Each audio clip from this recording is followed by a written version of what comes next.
Pilorget qui s'est très bien engagé. Il peut prendre tout son temps pour centrer. Pilorget, attention à la tête de Kist, et voilà. Et sur la ligne, bon arrêt de Donef et première... Et qui réunissait à l'origine des cheminots et des chauffeurs de taxi.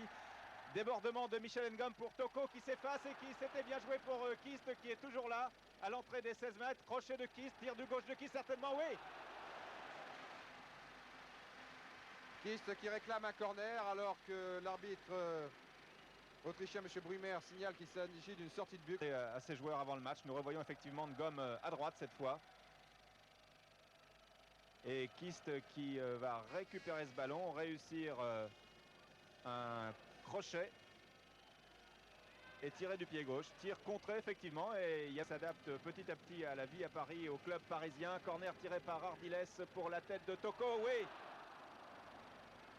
Au-dessus.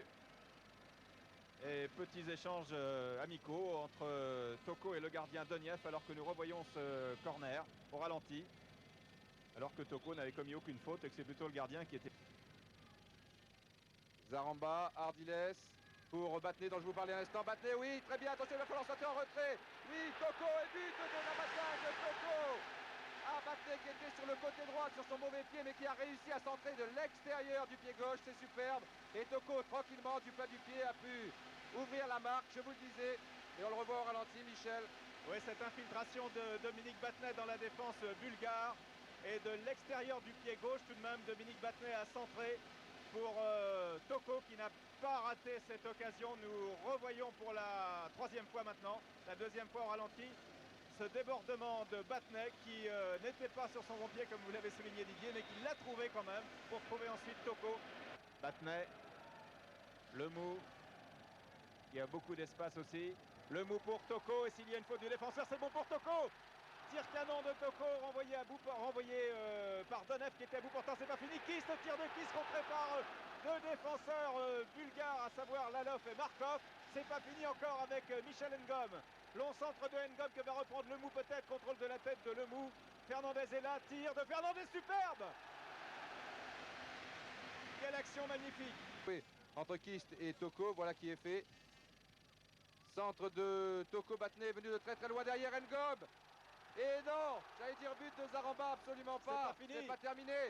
Et c'est finalement Fernandez, Battenet plus exactement, au tout dernier moment, qui a repris ce ballon du pied gauche. Mais vraiment que d'erreur du gardien de but bulgare, Donef, qui est très très limité dans ses sorties, tout au moins ce soir, comme on le revoit sur ce ralenti, Michel.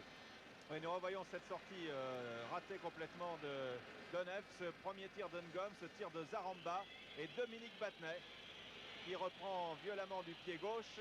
Et Donef, là, qui était masqué, parvient tout de même à Arzov. Intervention efficace de Osvaldo Ardiles. Mauvaise passe de Zaramba. À nouveau Ardiles dans les pieds de Bogdanov qui s'infile dans les 16 mètres. Attention à ce tir de Bogdanov. Oui, but! But de Bogdanov alors que la défense parisienne est restée figée, que là, Dominique Baratelli n'a pas bougé. C'est vraiment très, très étonnant.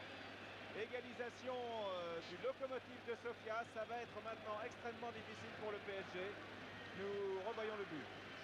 Oui, un tir vraiment superbe de Bogdanov malgré les derniers tacles de Fernandez. Il faut souligner que les joueurs bulgares se montraient déjà beaucoup plus entreprenants à l'attaque. Disons qu'ils allaient au bout de leurs actions, gêner les défenseurs parisiens. C'est un signe et sans doute des nouvelles consignes de leur entraîneur.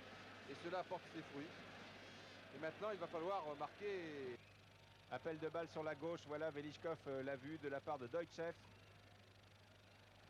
Milanov, tir de Deutschev, encore un bon tir de Deutschev, alors que tout à l'heure c'est Bogdanov qui avait trompé Baratelli. Nous revoyons ce tir de Deutschev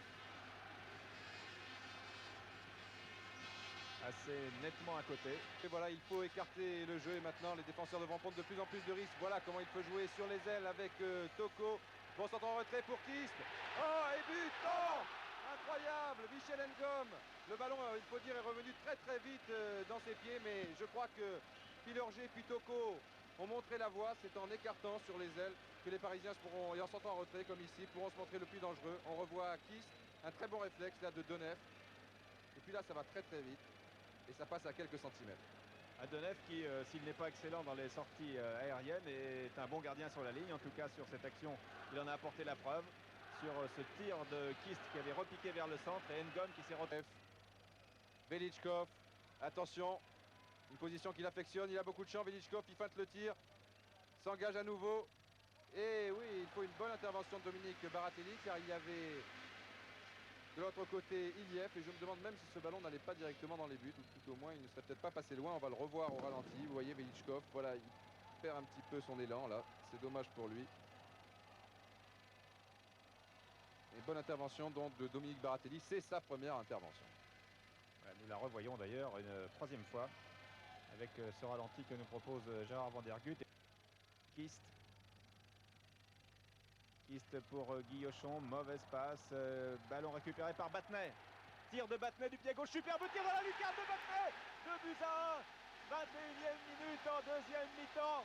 Tout redevient possible après ce but de Battenet, dont les montées ont été décisives en ce qui concerne le tableau d'affichage. Il a amené le premier but et il a marqué le deuxième. Oui, un tir superbe et le ralenti va être très intéressant, car j'ai bien l'impression que Battenet a pratiquement tiré sans élan. On s'attendait sans doute qu'il combine sur cette action. Regardez-le Battenet. Bon, tout d'abord une bonne interception. Et là on pense à une pichenette. Et il n'a pas beaucoup d'élan. Et en pleine lucarne. Le gardien de but d'Onef ne pouvait absolument rien. Donc le match est relancé. 2-1. Il reste 23 minutes aux Parisiens pour marquer le but de la qualification. Et ce qui nous promet... Deux matchs ici à Paris Saint-Germain a prouvé qu'il avait du sang-froid. Michel Ngom va partir. Fauché par un carton jaune. Fauché par Lalof. Coup franc très bien placé alors que Ngom filait au but. La veille de la Saint-Michel, pour lui, c'était formidable. Fauché volontairement d'ailleurs, Lalof ne cherche pas d'excuses. Il s'en sort même bien avec un carton jaune. Michel Ngom partait sur le but. Il a encore feinté la passe et il s'est très bien engagé. Il est redoutable sur ce genre d'action. Regardez. Ah oui, il passe largement. Le ballon lui aussi est passé depuis longtemps et Lalof essaye de dérouter la défense pour Kist. Passe d'Ardiles pour Kist. Tir contré de Kist. Attention. Tir de Lemou complètement raté. Oui, Boubacar dont je vous parlais. 7 Parisiens dans les 16 mètres. Long corner pour la tête de Luis Fernandez. Lemou, à nouveau Zaramba qui n'est pas hors jeu. C'est bien joué, il peut centrer instantanément. Voilà qui est fait pour Toko. Reprise acrobatique de Toko et but. Superbe but de Toko. Il marque son deuxième but dans ce match et qui à l'instant même vient de qualifier provisoirement, car il reste encore 9 minutes. L'équipe de PSG, c'est fabuleux. Georges, vous êtes en bas. Georges Dominique. Oui, je suis en bas. On ne parle pas beaucoup et le pauvre Toko ne peut même pas articuler ses mâchoires, vous le devinez. Hein. Voilà, il y a même Kist qui converse avec monsieur l'arbitre. Georges Perroche, un grand moment. Hein. Oui, Georges Perroche ne pense plus qu'à son match, je le comprends. Et nous revoyons ce but de Toko, un but à la brésilienne. Ah oui, une action technique superbe, un petit chef-d'œuvre de technique signé Toko, qui est parfois maladroit et qui est parfois véritablement brésilien. C'est tout ou rien ce soir, c'est tout pour ce joueur. C'est vraiment une très très belle image. Minute 15, Toko pour Ngom qui est bien parti sur la droite, qui va prendre de vitesse son défenseur. Oui, il y parvient. Ngom en dans les 16 mètres, il efface le gardien. Et quatrième but de Parisien, signé Toko, c'est formidable. Troisième but de Toko, 4-1 pour Paris, c'est dans la poche. Je vous l'ai dit, en contre, des joueurs comme Michel Ngom sont redoutables grâce à leur pointe de vitesse. Leur sens du contre-pied, je crois d'ailleurs, Michel, que le but était déjà rentré lorsque Toko a assuré. Enfin, peut-être un but de Toko, qu'importe le flacon pourvu qu'on ait l'ivresse. 4-1, c'est l'essentiel. Et cette fois, je crois, à 6 minutes de la fin, qu'on peut dire que le Paris Saint-Germain jouera le prochain tour de la Coupe des vainqueurs de Coupe. On revoit cette action avec vous, Michel.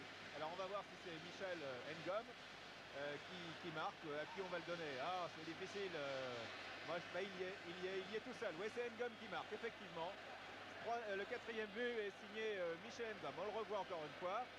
Et je disais que c'était la Saint-Michel demain. Je pensais simplement à Ngom et à personne d'autre. Et c'est très bien pour lui qui marque le quatrième but parisien. Et là, on l'a vu, il a très bien échappé au tacle de Lalof. Je vous l'ai dit.